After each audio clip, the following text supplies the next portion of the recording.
നാളെ നമ്മുടെ നാട്ടിലത്തെ പൂരാണ് കേട്ടോ. പറക്കുന്നത്തും ഭഗവതി ക്ഷേത്രം എന്നാണ് അമ്പലത്തിൻ്റെ പേര് കേട്ടോ. അപ്പോൾ ഞങ്ങൾ ഇന്ന് തലേ ദിവസമായിട്ട് അവിടെ നിന്ന് തൊഴുകാന്ന് പറഞ്ഞിട്ട് ഞങ്ങൾ വന്നതാണ്. ഞങ്ങൾ അമ്പലത്തിലൊക്കെ തൊഴുതിറങ്ങിയിട്ടുണ്ട് കേട്ടോ. അപ്പോൾ ഇനി പൂരപ്പറമ്പൊക്കെ ഒന്ന് കാണുകയാണ് പോയിട്ട്. അപ്പോൾ കുട്ടികളൊന്നും ഇല്ല കേട്ടോ, ഞാനേ ഏട്ടന് മാത്രമേ ഉള്ളൂ. കുട്ടികളെന്നെ ഏട്ടന് നാടൻ പാട്ടുണ്ട് വൈകുന്നേരം, അപ്പോൾ അതിനെ കൊണ്ടുവരാമെന്ന് പറഞ്ഞു കേട്ടോ.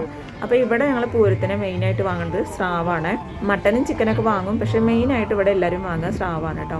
അപ്പോൾ അതൊന്ന് നോക്കാമെന്ന് പറഞ്ഞിട്ട് വന്നിരിക്കുകയാണ് കേട്ടോ. സ്രാവിന് എന്താ വില എന്നൊക്കെ അറിയാൻ. ഏട്ടനിപ്പോൾ വാങ്ങണില്ല, വൈകുന്നേരം വാങ്ങാമെന്നാണ് പറഞ്ഞിട്ടോ. അപ്പോൾ ഇന്ന് വെറുതെ ഒന്ന് നോക്കാമെന്ന് പറഞ്ഞിട്ട് വന്നിരിക്കുകയാണ്.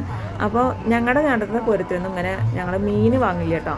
ചിക്കനും മട്ടനൊക്കെ മേടിക്കും, പക്ഷേ മീൻ വാങ്ങൽ കുറവാണ്. അപ്പോൾ കല്യാണം കഴിഞ്ഞ് വന്നതിന് ശേഷമാണ് ഞാനിങ്ങനെ പൂരങ്ങൾക്കൊക്കെ മീൻ വാങ്ങലും പിന്നെ അതുപോലെ പൂരപ്പറമ്പിൽ ഇങ്ങനെ നോൺ വെജൊക്കെ വിൽക്കാൻ വെക്കണത് കാണുന്നതൊക്കെ കേട്ടോ. അപ്പം നിങ്ങളുടെ നാട്ടിലൊക്കെ അതേപോലെ ഉണ്ടെങ്കിൽ ഒന്ന് കമൻറ്റ് ബോക്സിൽ പറയണം കേട്ടോ. അപ്പോൾ ഇതാ താഴത്തും കൂടെ ഒരു കട ഉണ്ടെന്ന് പറഞ്ഞിട്ട് അവിടെയും കൂടെ ഒന്ന് പോയി നോക്കാമെന്ന് വിചാരിച്ചു. എന്നിട്ട് അവിടെയും കൂടെ ഒന്ന് പോയി നോക്കിയിട്ടോ.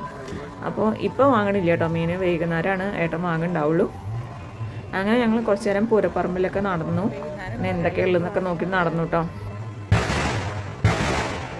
അങ്ങനെ ഞങ്ങൾ പൂരപ്പറമ്പൊക്കെ നടന്ന് കണ്ടു കേട്ടോ. അപ്പോൾ അങ്ങനെ ഒരു ഐസ്ക്രീമും വാങ്ങി അതൊക്കെ കഴിച്ചിട്ട് അങ്ങനെ നടക്കുകയാണ് കേട്ടോ. അപ്പോൾ ഏട്ടൻ ഐസ്ക്രീമൊന്നും മേടിച്ചില്ല കേട്ടോ. ആളങ്ങനെ ഐസ്ക്രീം ലവറൊന്നുമല്ല. അപ്പോൾ എനിക്ക് ഭയങ്കര ഇഷ്ടമാണ് ഐസ്ക്രീമൊക്കെ കഴിക്കാനായിട്ട്. അപ്പോൾ ഞാനൊരു ഐസ്ക്രീമൊക്കെ മേടിച്ചു. അങ്ങനെ ആളുടെ പരിചയക്കാരെ കണ്ടപ്പോൾ അവരോട് വർത്തമാനം പറയാൻ പോയിട്ട് അപ്പോൾ ഞാനിങ്ങനെ അവിടെ നടന്നു കുറച്ച് നേരം പൂരപ്പറമ്പൊക്കെ കണ്ടു നടന്നു കേട്ടോ. അങ്ങനെ ഇത് ആൾ വന്നിട്ടുണ്ട്.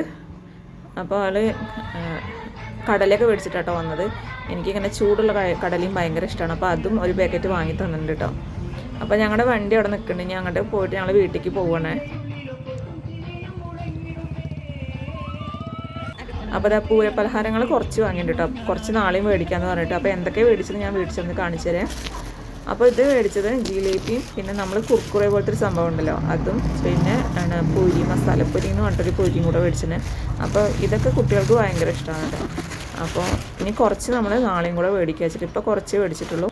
കൊണ്ടുവന്നപ്പോൾ തന്നെ കുറച്ചൊക്കെ കഴിച്ച് കഴിഞ്ഞിട്ടുണ്ട് കേട്ടോ അവർ.